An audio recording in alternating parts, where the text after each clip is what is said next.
लोग तुम्हारी चिता की आखिरी लकड़ी के जलने तक का वेट करेंगे और जब वो आखिरी लकड़ी भी जल करके बुझ जाएगी तब तुम्हारा भाई, बेटा, दोस्त ये सब अनंत समय के लिए तुम्हें शमशान में छोड़कर तुम्हारी अगली यात्रा के लिए अलविदा बोलकर छोड़कर वापस अपने घरों में लौट जाएंगे।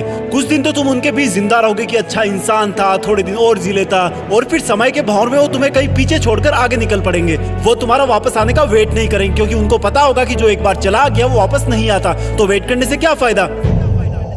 बस तुम्हारी कहानी यहीं पर खत्म हो जाएगी। तुम ऊपर से देखकर सोचोगे कि लोग कितने स्वार्थी थे, जब मैं उनके काम आता था तो कितने पास रहते थे। आज मैं जब दुनिया से चला गया हूँ तब भी दुनिया वैसी ही चल रही है। तुम्हें अफसोस होगा कि क्या मैं इन्हीं लोगों के लिए जन्म लेकर पृथ्वी पर गया था। तुम उनसे बहुत सवाल करना चाहोगे लेकिन लाख कोशिशों के बाद भी तुम्हारी आवाज उन तक नहीं पहुंच पाएगी। तुम वापस आकर फिर से दोबारा जिंदगी जीना चाहोगे क्योंकि तुम्हें जिंदगी जीने का मतलब तब समझ में आ चुका होगा। तुम्हें महसूस होगा कि तब तुम अपनी लाइफ में अपने आसपास के माहौल में खुद को कितना भूल गए थे।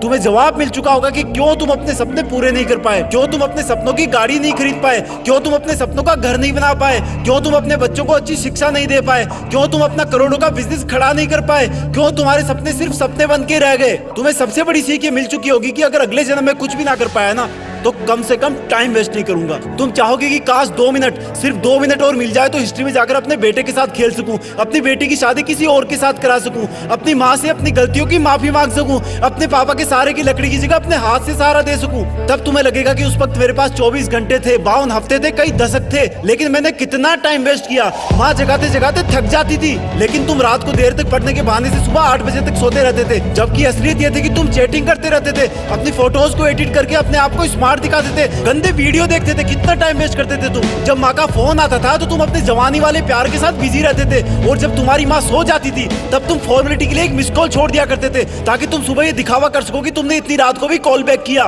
Shame on you idiot. तुम हर काम को, पढ़ाई को कल पे टाल दिया करते थे। जो हाथ तुम्हारे बूढ़े माँ बाप को सहारा देने चाहिए थे वो हाथ हमेशा बिना मतलब ही मोबाइल पर उंगलियां फिराने में बिजी रहता था।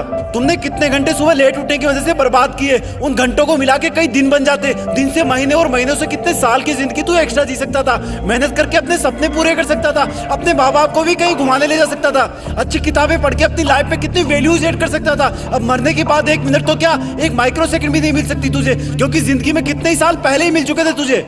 पर थैंक गॉड कि ऐसा कुछ भी नहीं हुआ। अभी तुम अभी मरे नहीं हो।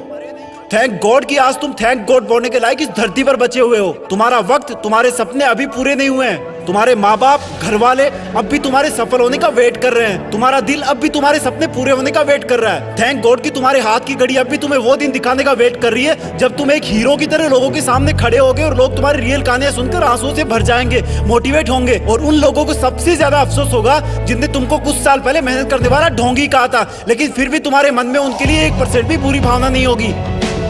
ये अलार्म कल भी बजेगा। अगर तुम उठ गए तो ये तुम्हारे जिंदा रहने का सबसे पहला सबूत होगा।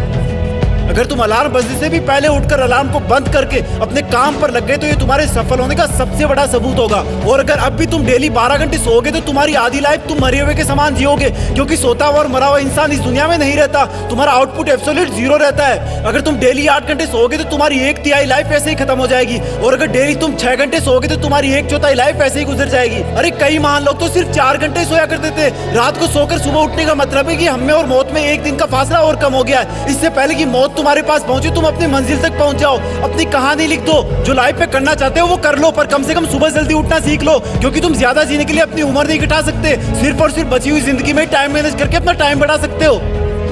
तुम्हें करना होगा, तुम कर सकते हो। You can do it, you can manage your time. तुम्हें बाद में पछताने से पहले अभी अपने टाइम को सही ढंग से यूज करना होगा। जय हिंद।